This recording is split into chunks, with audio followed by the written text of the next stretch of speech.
It's making lists, it's calling people, it's emailing people, it's setting up meetings, it's getting, your deck torn apart by investors who don't understand your idea or don't like your idea. So, I mean, that's one of the other things too that I'd say I was probably unprepared for, was just, when you're starting a business, your idea is personal to you.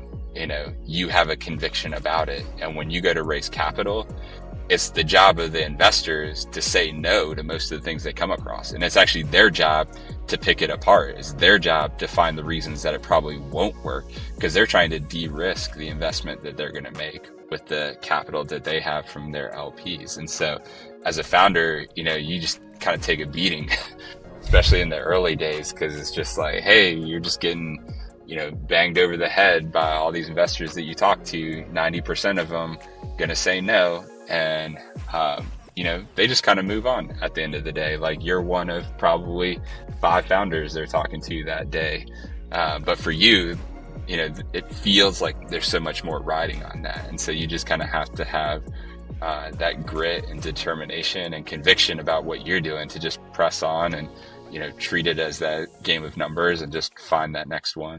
All right, guys, welcome back to a brand new episode of the All Innovation, the AI podcast. We are joined by an amazing leader and co-founder here today, Jason Murray from Fringe. Now, Jason, one thing that we talk about here on the All Innovation podcast is innovation from the technology perspective, which we're all familiar with, but there's also innovation in the mindset perspective as well. And we are incredibly excited to be able to host you on the show here today. Dante, why don't you kind of get us started, man? Yeah, Jason, so excited to have this conversation. Thanks for joining us today. I want to kick us off and ask, what's one thing that you hope the audience takes away from this conversation with everything that's going on in the world of employment, hiring, building culture, also with AI looming around in the background? What excites you most, and what do you hope the audience takes away from this conversation? Yeah, great question, and thanks for having me, guys. I'm excited to be here and chat.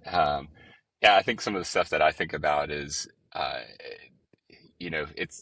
happen to be in the context of, work technology, but I think my passion and the way I approach this is like, work is just something all of us do. And that relationship between an employer and employee, is a really important one, because, we spend many, many hours, most of us at work, and most of us with an employer of some kind.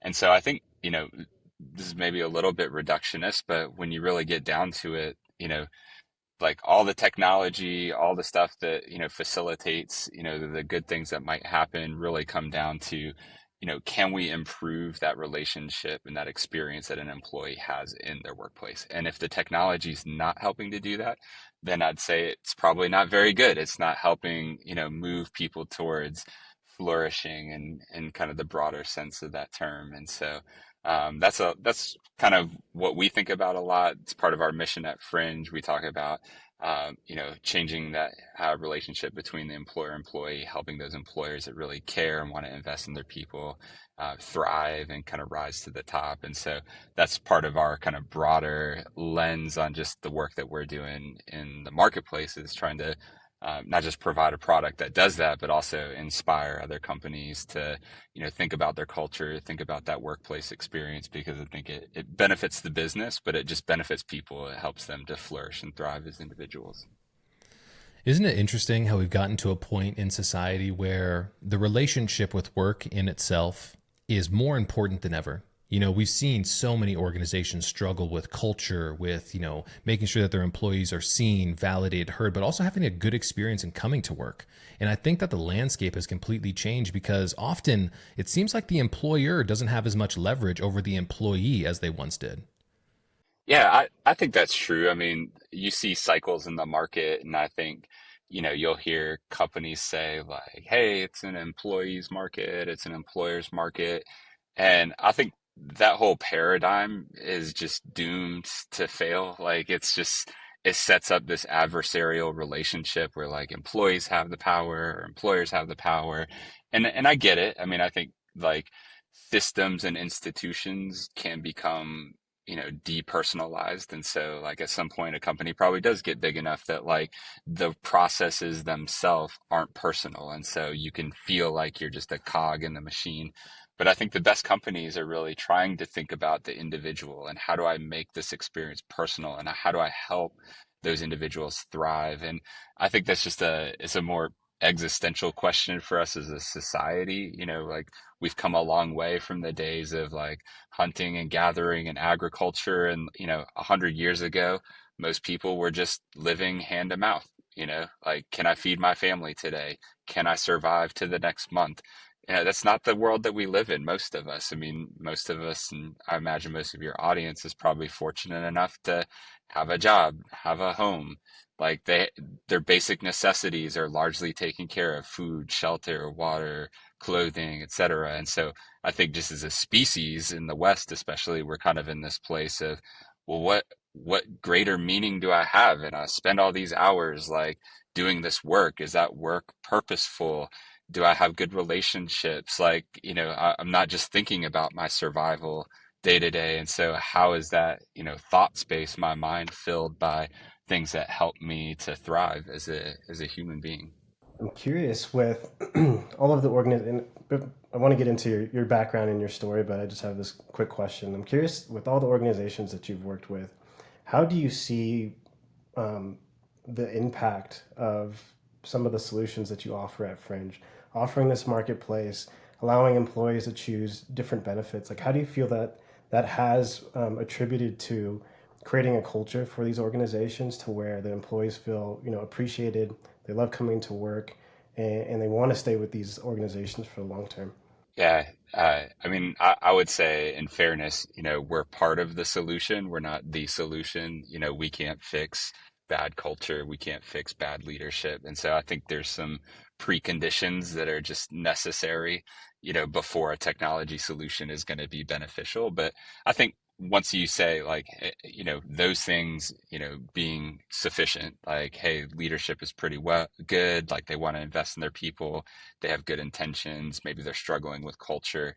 I think then it comes down to like just really basic human needs. So again, I'd probably say like take a step back from the workplace and just say, as human beings, what are the things that help us to thrive, like in relationships and the context that we're in? And it's you want to feel appreciated, you want to feel valued, like not just by your workplace, but if you're married, like you want to feel that from your spouse, from a significant other, from parents, from friends. Like those things are important. I think, this sense of feeling seen, like we've talked to a lot of our users and, trying to understand when it comes to something like rewards and recognition solution. There's a lot of those out there. Like we do some rewards and recognition things inside of Fringe, but we try and pull it back and say like, well, what do we really mean? What are we talking about when we're talking about something like rewards and recognition? And, when we talk to all of our users, it really comes down to, well, I just want to feel seen. Like it's not actually necessarily about like, hey, I got that, reward on my 5-year anniversary with my company and blah, blah, blah, blah, blah. It's more like I felt seen when that happened. And then the degree to which I feel seen is really a personal thing, like how I feel appreciated, the ways that you could do something for me that make me feel that sense of being seen and appreciated, are really individualized. And so I think that's the place for technology to help bridge the gap because, as an HR person, really going to be able to figure out like, hey, for each person, for you, Keenan, and for you, Dante, like I know you well enough that, I can send you a gift or a recognition or give you a shout out or provide you something in some kind of way that feels really personal and meaningful. Like this just not scalable. And I think that's where the technology comes in, that you can bridge that gap and provide things that to an employee feels maybe even unexpected from an employer. Like, hey, I didn't realize, but like this is one of the coolest benefits I have. That's some of the things that we hear from users that feel special because I think it's delivering on that sense of appreciation and those kind of qualitative feelings that I think are often dismissed because like how do you tie appreciation to the bottom line, right? But I think you can, and I think it's important. I think smart businesses are doing that because they understand that those things are connected to how we operate and how we function optimally as individuals, and that results in being a better worker, I'm more productive, things that actually do benefit the business ultimately. We're talking about a lot of really good humanistic qualities of business here. But one thing that we know about you, Jason, is that you used to be a financial advisor. How do we make the jump from being a financial advisor to being, the co-founder, head of innovation and product, right, at Fringe? What was that journey like for you, man? Yeah, well, finance, oddly enough, or at least the role that I had in finance as a financial advisor is very human work. And, a lot of that is just human psychology. So one of the analogies or examples I would always share when I was in finance, especially was, there's nothing that complicated about it. I mean, we did all sorts of stuff like investment management, so on and so forth. Like there's specialized knowledge, but at the end of the day, the things that most people need to do to be successful financially are pretty simple. Like you could go do this interview on the street and say like, hey, if I just came up upon you and asked you what would you need to do to be more financially successful, most people are going to say, well, if I spent less and I saved more, like that would probably do it. And that's kind of the thing, right? But if everyone knows that, why don't more people do it? It's because of the human side of it. It's the psychology of how people are wired. Like it's hard for us to, it's hard. Long-term gratification, like, is a hard thing. Like, we're going to be focused on satisfying those short-term needs. I mean, there's education gaps in like finance sometimes, but a lot of it has to do more with, uh, you might even call it discipline. Do I know what the right things are to do? And then can I actually do those right things in order to achieve a goal that I might have? And so, the work that we were doing in finance, we kind of had that backdrop. A lot of the conversations that we had with clients that we worked with were ultimately about their employee benefits. And so we kind of had a lens into that world where we were talking with our clients about, did they pick the right insurance plan? What's a out of pocket? What's a deductible? How do vesting schedules work? How do these employee stock options? What do those mean? And one thing that was really clear to me and my partner, Jordan, who's one of the co-founders of Fringe as well, was that people just don't understand their benefits. They don't appreciate them, and as a result, they don't value them to the degree that companies are investing. So most Mm. companies spend quite literally tens of thousands of dollars a year on the benefits that they provide to employees. So between health insurance and retirement, and all that kind of basic stuff most companies provide, it's a lot. But most employees don't realize that. Most employees um, know those things are important, and you're glad you have that insurance when you need it. But you're not thinking about it every day. You're probably not waking up coming to work thinking like, man, I'm so glad that my company is spending $1,500 this month on my health insurance. You're thinking like, wow, I hope that my boss doesn't suck today, and like I hope that I get a raise at this next like merit cycle, and that kind of stuff. And so for us, we thought, well, if you could help bridge that gap, if you could help provide benefits that might meet needs more in people's day-to-day lives, like what do you do when things are going well? Like how are you taking care of the needs of your people, when you're not sick or when you're not dead or when you're not disabled? Like what are you doing for them when things are going well? And could you actually make that investment go further? Right. So one of the examples I always give is I'm a big Instacart user, and I started using Instacart probably about 5 years ago. It was pre-pandemic, and it was one of the coolest things I ever used. Like we just had a newborn baby. It was our second, had been born at that time, and I was like, man, like going to the grocery store, loading up the kids into the car, and doing the whole thing, like going through the aisles, getting your groceries, trying to keep the kids satisfied. Like it was just a ordeal. And so I was like, I'm gonna try this Instacart thing. Like people deliver your groceries, you pick it out. I tried it. Man, the first time they delivered that, I was like, I feel like a king. Like when I was growing up, like it was not people I knew that got their groceries delivered. Like that was for the rich and the famous. And so to me, it was this very cool experience of like, man, I love this. This is so awesome. It helps me like in a really meaningful way in my life. I use it to this day. It only costs $100 a year for that membership at the time. I mean, I to this day would pay more than that for that membership. And so that's the kind of thing that if you say, well, hey, can an employer provide that as a benefit? where that's my experience as an employee is like, man, that benefit's so meaningful that like it's worth more than what it costs the employer actually. So It's really interesting when we kind of get to these later stages in life, we have to start thinking about leverage. This is one of the things that I think often leaders like you, Jason, are thinking about is like, how do I get the most leverage out of my time? You know, and one of the conversations that we often talk about on the podcast here today is the topic of artificial intelligence, right? mhm. Especially being in the benefits in the HR space. How are you guys thinking about leveraging this technology to create additional leverage for you guys, but also your guys' customers and partners who you work with as well? Yeah, it's an interesting question. I think um, we do use AI mostly for internal purposes right now. I'm interested in how the space develops. I think we're taking a little bit of a wait and see approach to some of it to kind of see how things play out and where it really sticks in the space. I think the applications for us probably have a little less to do with um, HR use cases specifically and a little bit more to do with like e-commerce personalization, like how that kind of technology is being used to do sort of radical customization, of user experiences and things of that nature. Because at the end of the day, a lot of what we were trying to do is personalize down to the level of the employee. And so there's things that we're doing internally, as a small team, to do data analysis with AI. It's making some of those kinds of things easier where we don't have a data scientist on staff, and so when it comes to how do we do some of that research or how do we do some of that analysis, like we're going to use some of those tools. And then within the product itself, like we have some vision, we have some concepts that we're working on, and that's kind of where we're headed right now with that.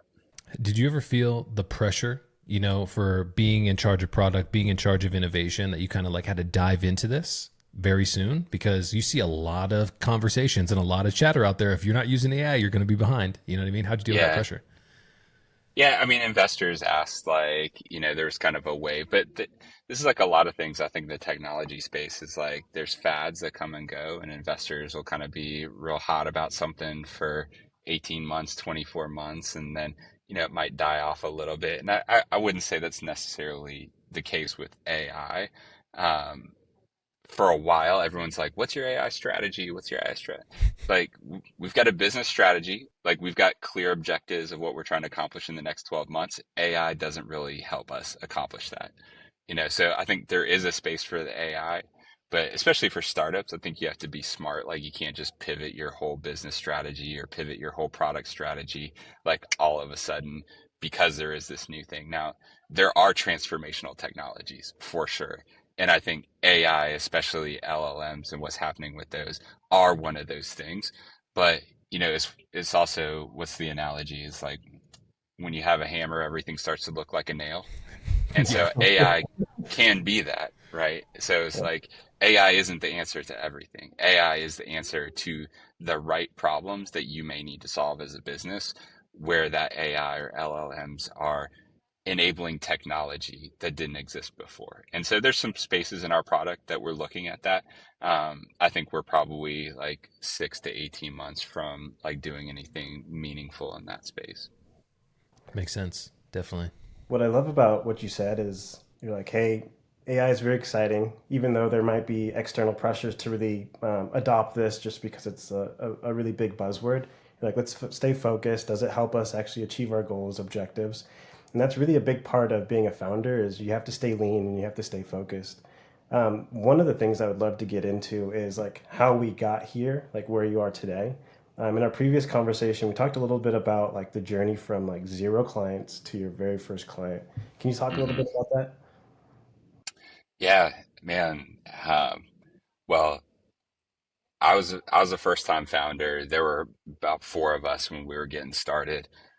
None of us were technology founders, so that was kind of ironic. We're starting a technology company, a software company, and none of us were technical. We weren't software people. We weren't product people by background, but we've learned and come a long way in that. But we thought we had a good idea, and we were willing to try. We were willing to go after it. And so literally the first customers that we were selling to, we were just selling off of a demo of the product. It wasn't actually a real piece of software. So, listeners out there might be familiar with InVision, the company InVision, which historically has been used for building prototypes and things of that nature, and Vision's no longer in existence even. And so that tells you like when we got started. And so the first version of the product was, an Envision demo. We had thrown together some UIs and it was clickable in a few places. And it was funny thinking back to, because we were setting up sales calls, we weren't just doing like user testing and research. It was like, hey, book a demo. And then the demo I'm going to show you is this Envision, prototype that's not actually a real product, but you were training yourself like, hey, like I'm going to click here. And secretly in your head, you're hoping like they don't ask about this Don't thing ask over about here that button. because that doesn't actually do anything right now. And so there's a little like wave your hands around, but it was a great way to get feedback early on is this something that people will buy? And before we went and built that prototype, we weren't experts in the HR space. We found some advisors. We did some cold outreach with people in our network and just said like, hey, we've got this idea. We're thinking about starting something. Would you grab coffee with us and like let us talk about it with you? And so we did some of that before we got to the point of like prototyping this, and had enough conviction that there was something there. But you really don't know what you have until people are willing to pay you for it. And so that was kind of the first test, was like, well, let's build this prototype. And then the engineers are actually building the real product, but we're going to go out there and try and sell this, and we're going to see like what people start to say. And there was fortunately enough interest in that initial product that we built that we got those early customers saying yes, and told us there was something here. What was the celebration like the first time somebody said, yes, we're going to move forward? Do you remember what that was like in your time machine? Oh man. Well, the first one, I don't know if I remember the first one exactly, but there was definitely an early one where we were working in the early days out of this incubator space in Richmond, Virginia. And so there are a couple floors. We were on the third floor. We had like a little, like cubby hole, like closet office basically that had four of us working out of it. And one of the deals that we closed, like we were jumping up and down, we were celebrating. There was a dog pile, and people ran upstairs, and they're like, "What's going on? What's going on?" They were kind of mad at us at first because they thought there was like an active shooter in the building. They didn't know what was happening. Like we were just making a ton of noise. But that's us. Like we kind of have a celebratory culture. Like I think one thing that's true about the startup journey is a lot of it is really hard. And you got to be able to celebrate those wins. Like if you don't, then like it just kind of grinds on you over time. And so I'm grateful to have the co-founders that I do and the folks that I've been surrounded by to be able to celebrate those wins, because it is a roller coaster. It's a cliche, but for sure, like there are very high highs and there's very low lows, and so having those moments where you can really celebrate, I think is important. Where did you guys go from there? So you guys built the initial model or initial screens, demoed it, got success, initial clients, and then you guys looked for funding. I know you guys are in Virginia, which isn't necessarily known as like the tech capital of the world. And so what were some of the It is challenges not. in making those decisions moving forward?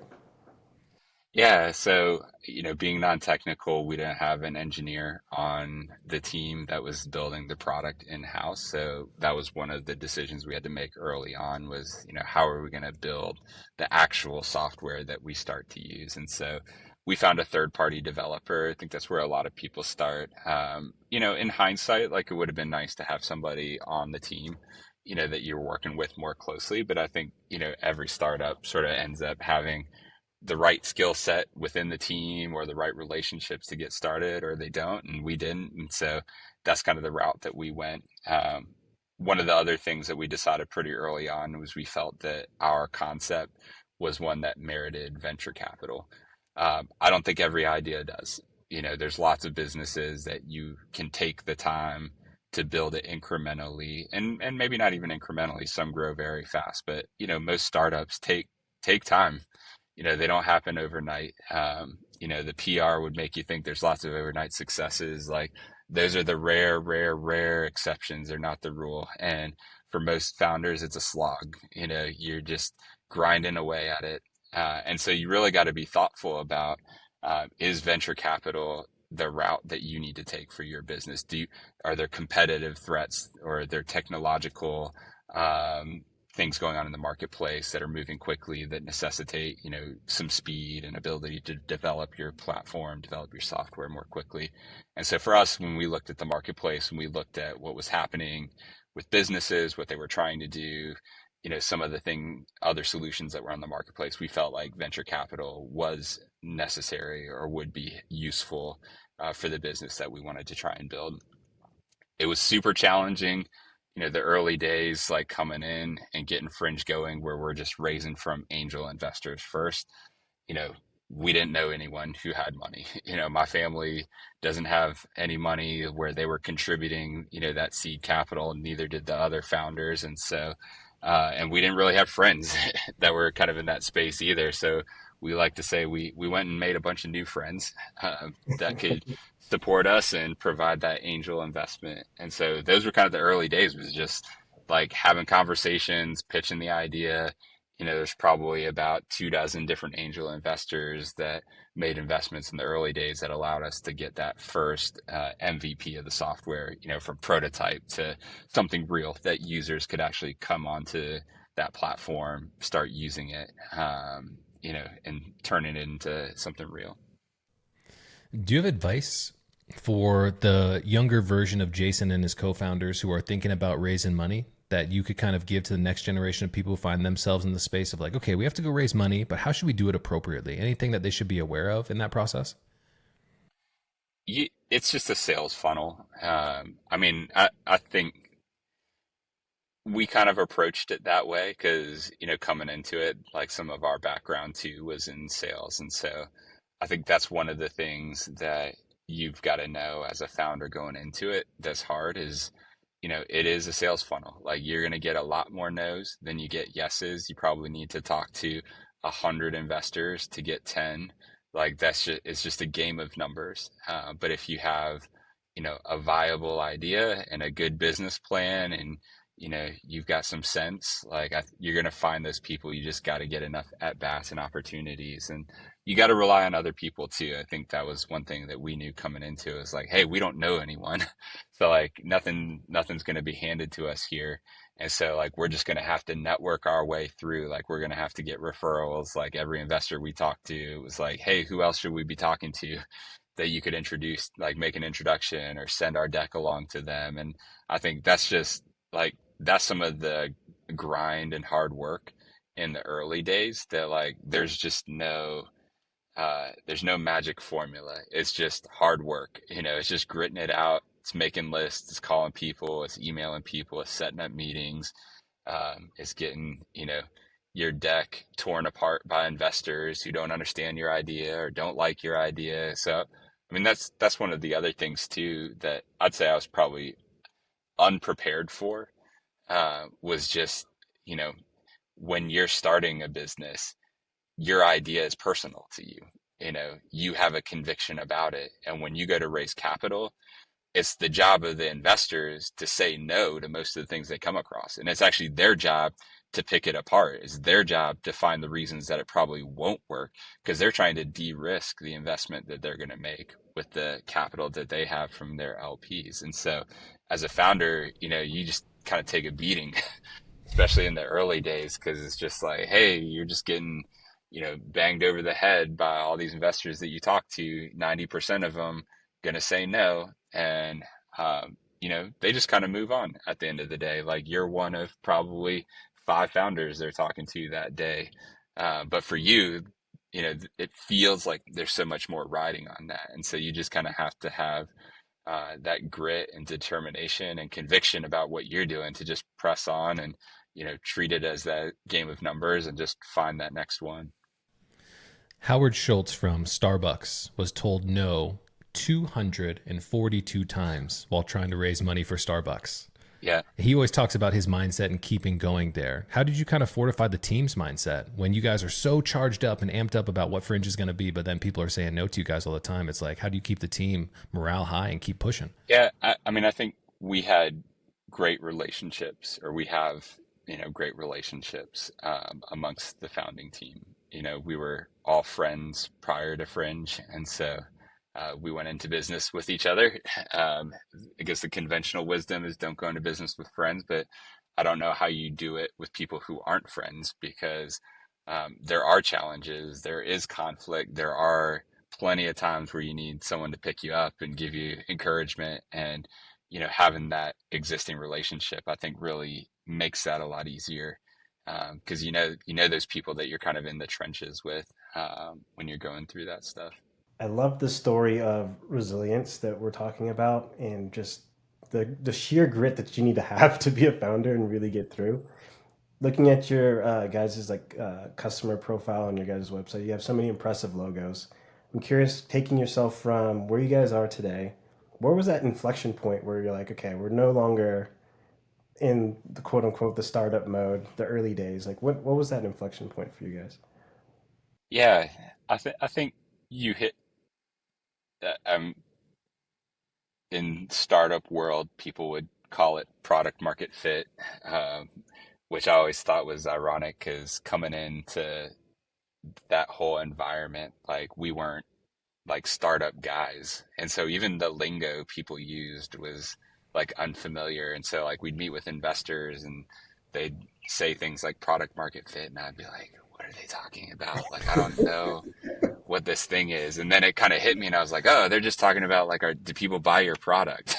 There's stuff like, so I think we hit probably, um, I think probably around when we hit 20 or 30 customers, which was probably like 18 months in that we're like, all right, we got something here. Like we've got a couple dozen, they all like there's similarities between them. Like the talk tracks are working, like employees, like users like the product. And so I think, that's probably the point. So I mean, honestly, at that point, we were probably 2 years into the journey from like, idea, put the LLC together to, having those first 20 to 30 customers and feeling like, yeah, we know how to sell this. Like we can go sell more of this now. Like we've got a repeatable process here. And then it's just continued to evolve. I mean, like the pandemic hit, obviously, like that changed things for a lot of companies. For us, we were, I'd say, largely benefited by that because companies, really started to assess how are we taking care of our people, how are we doing benefits, and delivering them in a way that actually meets needs, especially for remote employees and so forth. And then over time, we've had to just evolve the way that we go to market. So there's things like channel partnerships and other partners and players in the space that we operate in that have become important relationships for us and how we distribute our product. And it's been an evolution over time, and it's required a lot of like hard discussions internally, where we have to ask ourselves like, hey, is this really working? Like, is this strategy like, does it just need more time? Or is it not working? And where do we make those investments? Like small team, like you can't spread yourself too thin. And so, what are we really going after? How do we think we can, get our product to market, into more hands of, customers that we know are purchasing it and so forth. Me and Dante often talk about the topic of conviction in sales. At some certain point in time, when you're selling your product, you're going from like, are they gonna like what we're saying here, to being like, we know that this is a good fit for you guys. When do you Yeah. think you started having that moment of like conviction and confidence and going toe to toe with some of these large brands where you guys are Fringe coming in and being like, we've got the solution for you guys? Do you ever have like that reflection of like when that might have happened in your journey? Yeah, I think it happened when we brought on our first salespeople. And so, I was running what we called our growth team, which our growth team was basically just me and one of my co-founders at the time. But we got to a place where like we had some of our seed investment and we're like, all right, it's time to like start growing the team out a little bit, making some of those first hires. And I think that's the first real test because I think, a good founder can probably sell their product because you have that passion, you have that conviction, you can speak about it in ways that are just easier to speak about it than it would be somebody else. It's not their baby. And so that was kind of the first test for us. We said, all right, is this really going to work? Can we bring in, these salespeople and can we train them and coach them and can they sell it? And so that was kind of my job, gosh, uh, right at the end of like 2020 when we were bringing on like the first employees at that time. And we made a hire as a good friend of mine and Jordan's that we knew from previous work that we had done in the finance space. And we're like, hey, when it's time to hire a sales guy, like we're going to Carl, we're going to bring him in, but we're going to find out, like, can somebody besides the founder like sell this product? And, I think that's another way that you learn what you've got there. Because if other people can sell it, then you've got something scalable. You've got something that, in some ways can sell itself, or there's enough value there to the buyer that they understand it, and that salesperson can help guide them through that buying process. Brother, wasn't that scary though? Often because we're talking about like the my baby syndrome as a founder, like this is my baby. I'm going to control this thing. When you start relinquishing power to other people, that often is a huge exercise in personal trust for other people too. So did you ever kind of struggle with that of like, maybe I should, or? And well, not everyone's got a Carl on their team. So let me just say that, like, I trust that guy, which is one of the reasons, when we're like, hey, it's time to hire a sales guy, we're like, can we get Carl to come join the team here? And it's not, I mean, Carl is an excellent salesperson, but he's also just a genuine, like, human being. He's a great guy, and he's somebody that we trusted. And I think that's important, like in those early days, when you're making those first hires, is like, you just want people that you can trust that are, also gritty, resourceful, that are there for the mission, right? Because, nobody's making a lot of money in those days of the startup. And so, like, so I guess in some ways, yes. Like I think what was harder were the questions about like, is Fringe going to work? Like, are we going to Mm. be able to scale this beyond just the founders? Because if Carl couldn't do it, then I didn't think anybody else was going to be able to do it. How big is your team right now? So we are just over 40 employees today. Nice. That's so cool. So we talked a little bit about sales. I'm curious. I'm curious your take on marketing, right? So marketing changes and evolves so fast, so often. You talked a little bit about channel partners and really evaluating if something is working for you. What do you see like the future of attraction looking like, um, in the lens that like, to be able to spin up a bunch of domains and send cold emails is now easier than ever. To be able to send some LinkedIn messages and have automations behind it's easier than ever. And so what we've seen personally is like trust is beginning to disappear from the market, and it just takes this like over humanization now because there's such a big lack of trust. I'm curious your take on the evolution of marketing.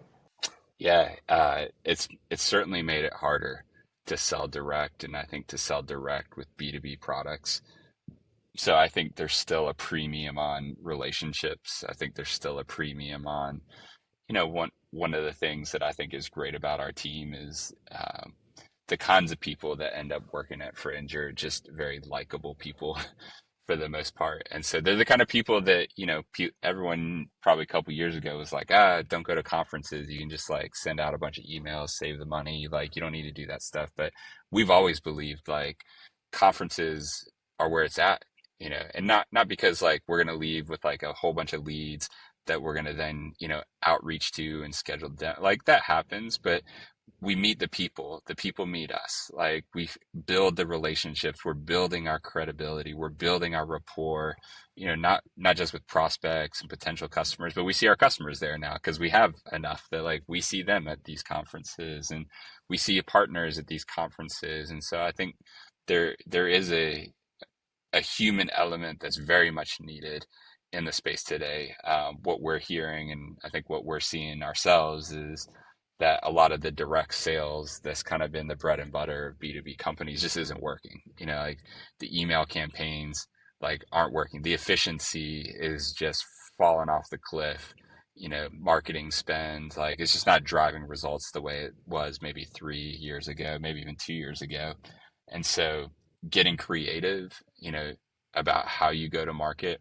I think having an excellent product, is all the more important. Like you can't, like, because sales is so hard, like you need to have a compelling product, right? Because when you get those at bats with the prospect, like those at bats mean all the more because you're maybe not getting as many as like a B2B company as you were in the past.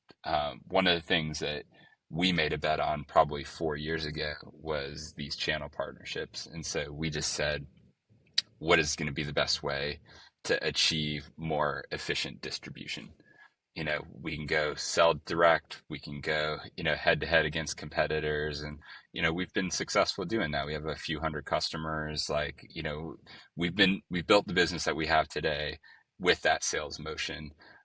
But we've also been laying this foundation that takes a long time with channel partners in our space to build. It's a multi-year endeavor, and it could have taken us under. If we were wrong about that bet that we made, like we might not be sitting here talking unless it was, stories about failed founders and companies, which there's still lessons to be learned. But you know, we looked at it and said, are there other ways that we can get our product to market? Are there other avenues that we can leverage for distribution that would be more efficient, that would give us some defensibility, that would create a competitive moat? And so that's where we focused on some of the channel partners. And those are things that are starting to come to fruition for us. But I mean, it was a long, long investment, with some of the big ones that we're working with now, 2 years, 3 years to get to where we're at today with them. What does a channel partner look like for you guys? I'm curious.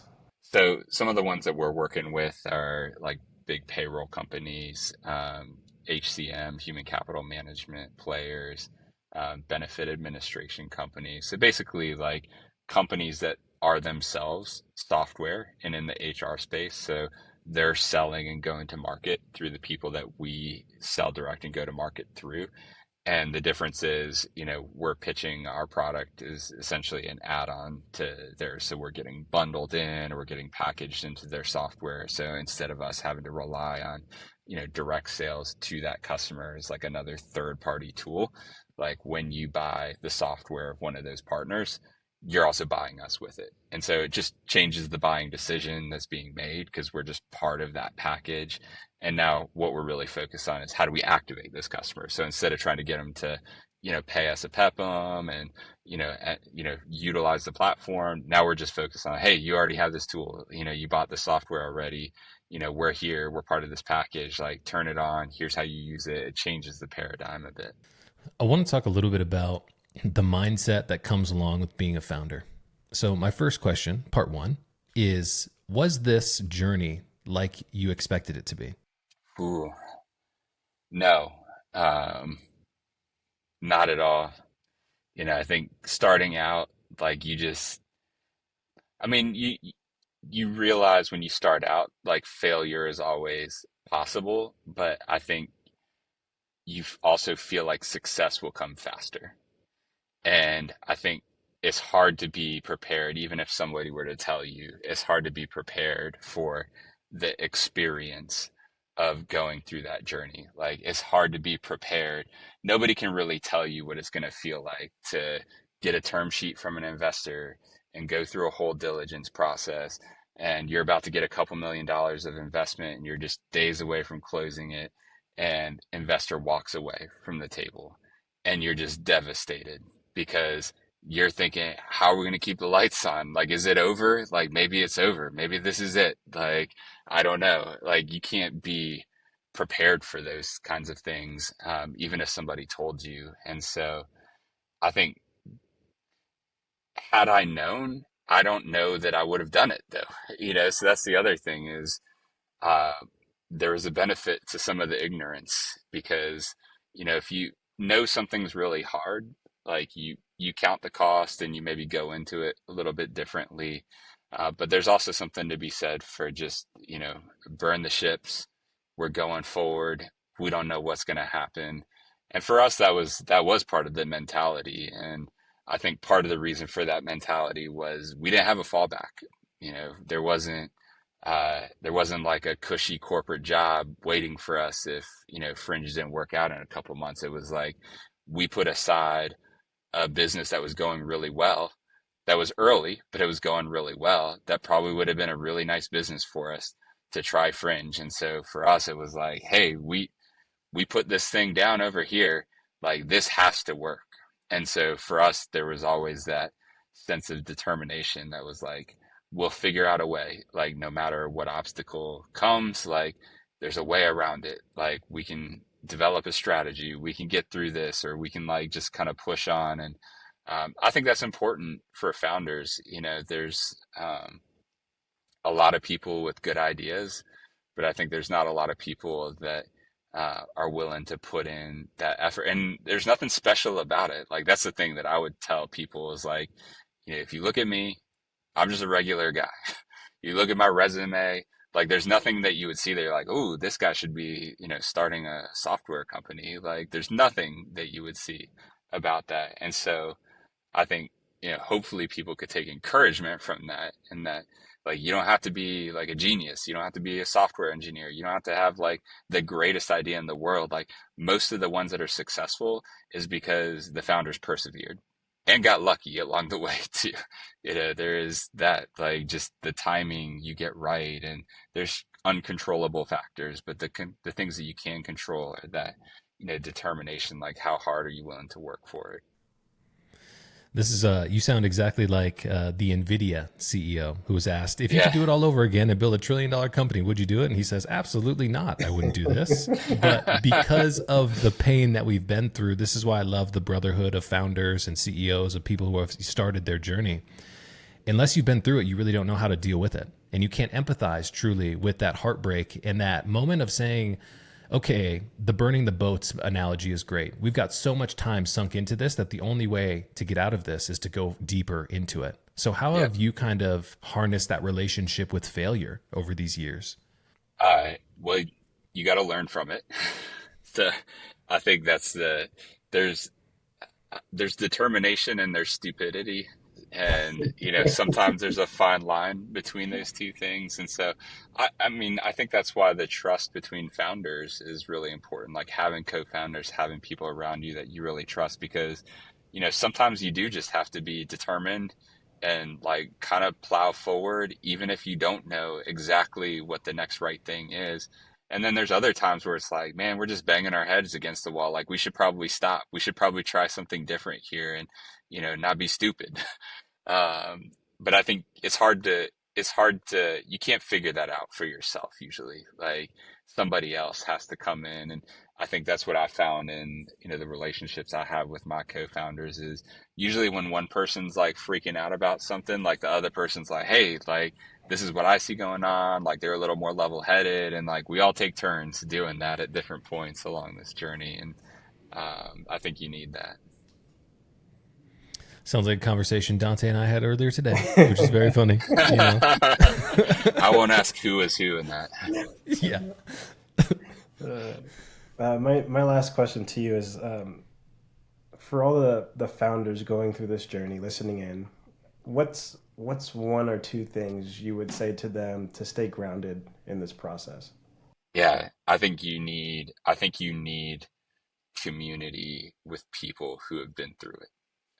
Whether that's co-founders, whether that's founders of other startups. I'm fortunate that I have, a solid group of co-founders, and there's a handful of us, which I realize is unusual, but that is an essential like support community. Like otherwise it's just a really lonely journey. There's not a lot of people who have lived that experience of, doing a startup, and certainly a venture backed startup. So I think that's one piece of it. I think you gotta self care is huge. It's so easy because it is a grind, and it does take a lot of determination. And when you're grinding, it's just easy to put aside like your physical health, your mental health, your family, like all of these things. And I think you really have to be intentional about making space for that and making time for it. And I've had to learn some of that the hard way, just from like getting to spots like on the journey where I was like, man, I don't know if I can keep going. Like something's got to change. Otherwise, like I think I might be tapped out here, or my family's tapped out. And so like there have been adjustments I've had to make to, my physical health and things like that. But in doing so, I can say kind of on the other side of it, like, is worth doing that. Like, you're better as a founder. You're better as in all facets of your life, you're better for making the investment in those things. Um, and then I'd say, in addition to that, it's just um, finding people who can help you. Like other founders, they can usually provide support, but unless they're like experienced founders that are ahead of you on the journey, that have kind of done it before, like they're probably not going to be a lot more than like emotional support, which is important. Like you need that, but like somebody who's right at your stage, there's only so much I think you're going to glean from, that person. But there are people that you can find and founders who are down the road. And what I found is you get to a spot where when you've been through that journey, you want to turn around and help pull people along. Like you want to offer some of that wisdom that you've learned because you do. Like I never thought that I'd learned wisdom, but 5 years in, it's like, yeah, you know what? When I meet, a founder who's in the first year of their business and some of the things they say, like I know how to help them. And somebody who's right at my stage, I can only tell them what I know.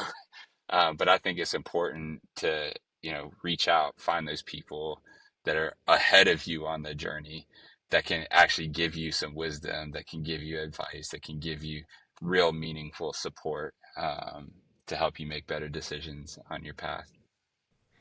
Jason, one of the traditions we have here on the podcast is a previous guest asks you a question, a blind question. And their Okay. question was, as a founder and as a leader of your business, what does courage mean to you? I think courage is doing the right thing when you don't know what the payoff is.